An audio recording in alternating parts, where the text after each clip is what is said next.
Moonshot, The Flight of Apollo 11 by Brian Flocka. High above there is the moon, cold and quiet, no air, no life, but glowing in the sky.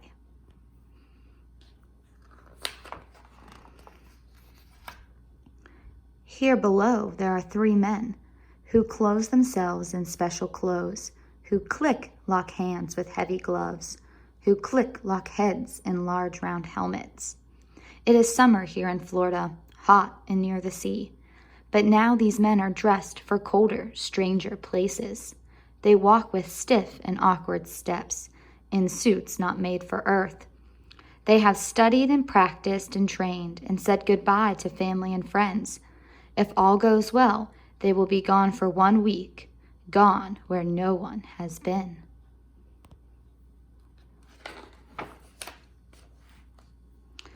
Their 2 small spaceships are Columbia and Eagle. They sit atop the rocket that will rise them into space. A monster of a machine, it stands 30 stories.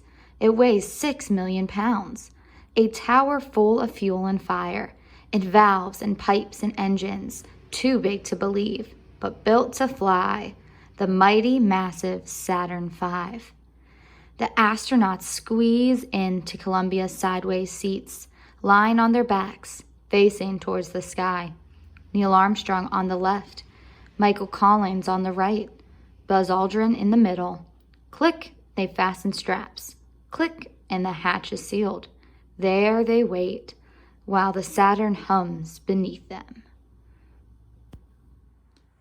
Near the rocket in launch control and far away in Houston in mission control, there are numbers, screens, and charts, ways of watching and checking every piece of the rocket and ships, the fuel, the valves, the pipes, the engines, the beats of the astronauts' hearts. As the countdown closes, each man watching is asked the question, go, no go. And each man watching answers back, go, go, go. Apollo 11 is go for launch. 10, 9, 8, 7. Ignition sequence started. Flames push hard against the pad, every second pushing harder. 6, 5, 4. But the rocket still does not rise. Mighty arms hold it steady. Hold it till the countdowns finish. 3, 2, 1, 0. Liftoff! The rocket is released. It rises foot by foot. It rises pound by pound. It climbs the summer sky. It rides a flapping, cracking flame and shakes the air and shakes the earth and makes a mighty roar.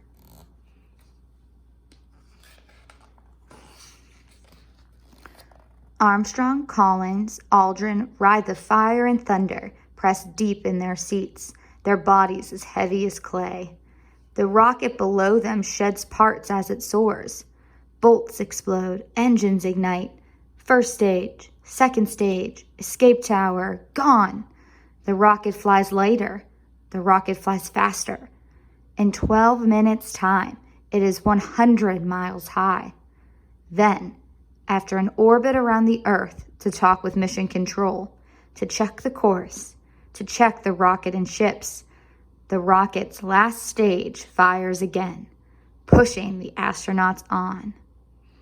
And when the Earth has rolled beneath and rolled behind and let the astronauts go, the Saturn's last stage opens wide and releases Columbia, which was the rocket's tip, and also Eagle, hidden till now, a stranger ship, more bug than bird, a black and gold enfolded spider.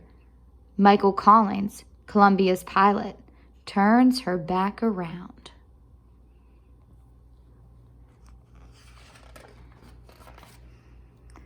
And locks Columbia to Eagle. Then Armstrong, Collins, Aldrin leave the last of the Saturn and travel on in their 2 small ships joined together, flown as one. They go rushing into darkness, flying towards the moon. Far away, cold and quiet, no air, no life, but glowing in the sky.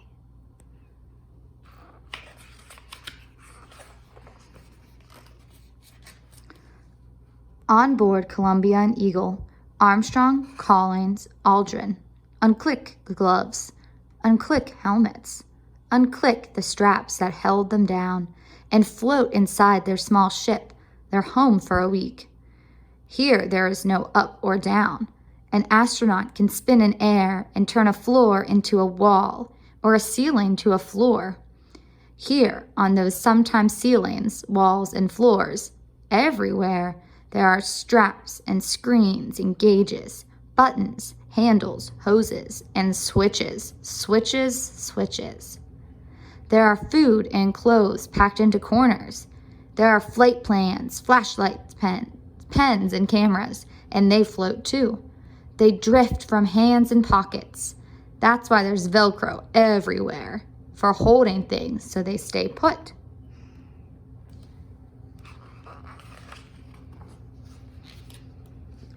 Here, where everything floats, it takes some skill to eat a meal. That ham salad sandwich? Watch the crumbs. Soup? It comes in a bag, dry as dust. Fix the bag gun to the water gun. Fill it, mix it, stir it up. Cream of chicken, not too bad. Better than the peanut cubes. Here, where everything floats, it takes some skill to go to sleep. There are no beds or pillows, no night or day.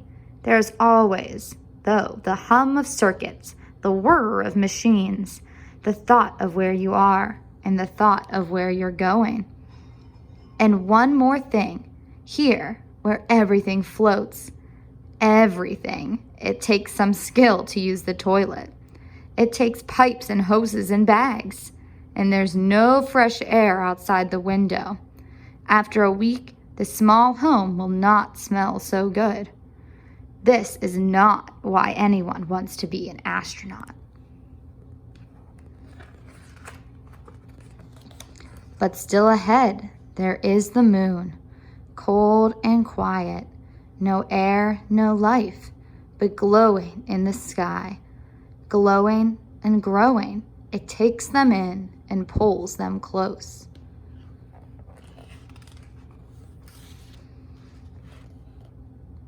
At the moon, Colin stays in Columbia, high above, a single circling soul.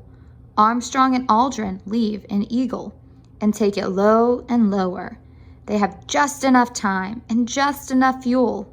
They have a plan and a place to land, a chosen safe site among the craters. Now friends and strangers in the distance, down below, stay up late, get up early, and stop as one to watch and wait. There are only maps and models to see. There is no camera that can show the landing far away. But what strange sounds they are to hear. Whistles, beeps, and static. Strange new words and quick clipped news of altitudes and speeds, leaping across the dark between mission control and the men who are taking the Eagle to land on the moon, who are going where no one has been.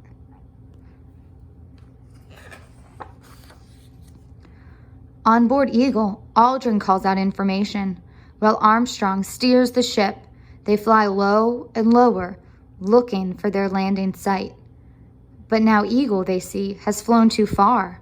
They are miles from where they mean to be, and below their small and spindly ship, they see no level place, only broken stone and rock, only shadows and deep craters on the great and growing moon.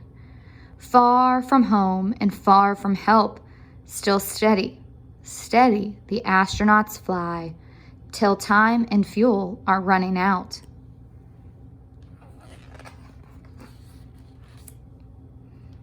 Then, there, clean and flat, not too far, 60 seconds left. Armstrong fires the rockets. Eagle slows and lower goes until a spray of dust, a bloom of moon, flowers up around her. Slow and slower, low and lower, low and lower, landing. And far away, where friends and strangers lean to listen, where friends and strangers lean to hear, there comes a distant voice. Armstrong calling from the moon, calm as a man who just parked a car. Houston, he says, tranquility base here. The Eagle has landed. Armstrong is calm, but on Earth they cheer. Then Armstrong and Aldrin climbed down from the Eagle in heavy gloves, in large round helmets, in suits not made for Earth.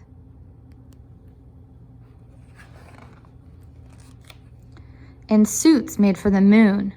Here below, all around them, cold and quiet, no air, but life. There is life on this strange and silent, magnificent moon. Armstrong and Aldrin walk its rough, wide places. They step, they hop, as light as boys. They lope, they leap. In the dust and stone beneath their feet, no seed has ever grown, no root has ever reached. Still secrets wait there. The story of the moon. Where did it come from? How old is it? What is it made of? Not green cheese. And up above the ash-gray plains, the sky is pitch and empty, and all the stars stay hidden. That is how bright the moon is when you are standing on its face.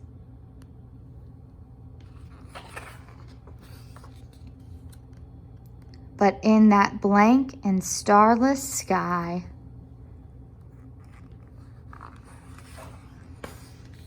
high above, there is the earth, rushing oceans, racing clouds, swaying fields and forests, family, friends, and strangers, everyone you've ever known, everyone you might, the good and lonely earth glowing in the sky. When their work is done, Armstrong, Collins, Aldrin fly back together from the moon, which rolls beneath, which rolls behind, letting them loose, letting them go. They fly back together through the dark, with pictures, stones, and stories, with secrets of the sky, with a view of home from far away. Back to family, back to friends, to warmth, to light, to trees and blue water. Back from the moon, they land with a splash. To warmth, to light, to home at last. And that is it.